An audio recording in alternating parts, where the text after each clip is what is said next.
to Declutter, a podcast about organizing and declutter your life. And hello, Shalina.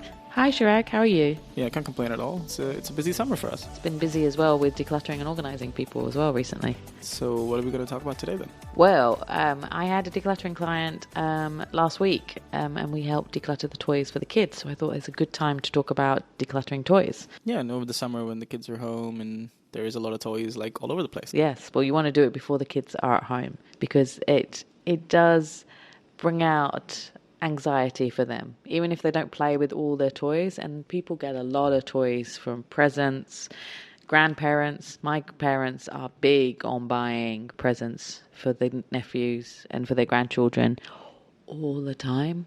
Like my mum does not, every time she goes out, she's like, oh, look, this would be great for my grandchildren. And it's like, no, mum, they've got enough stuff. And relatives buy presents. It's an issue. And then there's birthday parties. So if you go to a birthday party, there's 30 kids and then they give presents. And then what are you going to do with them? So we've talked, about how to lessen the amount of presents that you give to people. But today, if you already have a lot of toys, we want to talk about how to declutter them and then organize them. So what I always recommend is that you don't do it while the kids are at home.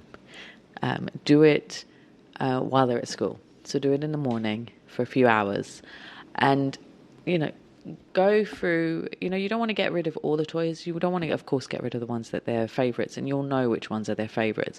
But decide what you're going to declutter. So if you're going to, narrow the category. So you don't want to do all toys. Let's start with the board games or the jigsaws, the cars, or the trucks, or the dolls. Choose a category, narrow the category so it's easier then to look at them and declutter them. So collect all of the toys. So if you're going to do all the dolls, find all the Barbies, all the, the baby dolls, everything there, clothes, and see what state they're in. So with this client that I had, a lot of the dolls had been broken. So like the arms were missing, the legs were missing, their heads were missing, the hair was no longer there. One shoe was there, but the other one was missing. So there was all these things. So it was easy then to decide for that one to go into the recycling pile because there's nothing you could do with those toys. And they're obviously not playing with it because they've destroyed them. So that was an easy choice. And then what was left, they then went through and saw what were the favorite toys and what were just, some were repeats and some they just didn't like. So there was no point having those ones. So those were put into the pile for a donation. So step 2 is to get a trash bag and a donation box or donation bag. So you want to have a trash bag. So that's for all the recycling that's going to, all the plastic, because there's mostly going to be lots of plastic or material that's going to go to the recycling bin. And then you're going to have a box or another coloured bag, which is going to be for donation. That's going to go to a charity. Or if they're new toys, you're going to put them in a separate pile because you can give them away as presents for the next party. The main thing to remember is that your trash, the bags, have to be black. Now, this is a tip I got from another organizer because you don't want the kids to know that their toys are going. So if you're giving toys for donation and using another bag, you have to hide that bag so they don't see the toys, which might sound awful, but trust me. The tears and the screaming because they're losing toys which they don't play with, it will be too much. It will break their hearts, So, and it will be torment for the parents who are decluttering, even for organisers when they're decluttering, because I have seen crying and I've had to explain to them that it's going to the, people who need toys and don't have any toys and that they've still got a lot of toys, and then I've played with their toys with them to calm them down. So remember that. So you do it for every section. So do one section at a time. And once you finish that category, organize it. So either put it back into a box or into an area. So there are great storage units in IKEA. There's the Trofast storage units, and they have, it's like a cupboard with pull-out boxes. So you could put them all in there. So you can get big boxes, say, for the the dolls and the cuddly toys. You can get the smaller boxes for the small cars, and the little trucks. So get different size boxes for the different types of toys. Like for Lego, you might need a big box because there's so much Lego that you can have everywhere, or you might want to have a small one to reduce the amount of Lego that you have in your life that then goes on your feet when you step on it, which is incredibly painful. So the key thing is that when you're organising the toys, there has to be a place for everything. So don't have anything that's lying around. So you have a bookshelf for all the books and also for all the board games and jigsaws, but then have boxes for all the other types of toys so that they can take it out, play with it, and then put it back. A lot of people don't have playrooms, so that's not a problem. You can get like the storage units like I talked about from IKEA, or there's ones in all the other furniture stores as well. There's some great units you can get now.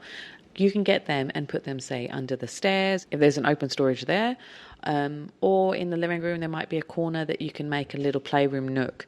So there's different ways of doing it, and there's some great ideas on Pinterest, so you can have a look there and see how to organize the toys depending on what kind of space you have. If you have a playroom, that's awesome. Then you can have a proper bookshelf, you can have proper storage units for all the boxes. You can have a blackboard so they can scribble on the blackboard rather than on the walls. You can get a desk so they can play and do all their creative stuff on the desk. So there's different things you can do, but have a look online. There's great examples there. And then the final thing is showing your kids the area. So you've shown them the boxes with the labels. Go through it, play with the toys with them, and show them that it's a good thing that everything's been organized and that they can see all the toys. So they shouldn't be upset that they've lost so many toys, which they might have if you've decluttered a lot.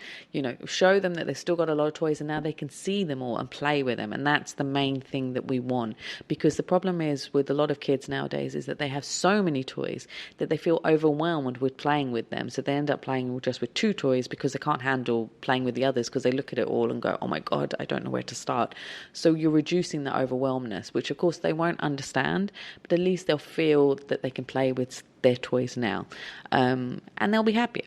At least if they can see everything neatly and organized, it does make them happier. I have seen the effects with kids, like last week I organized these kids.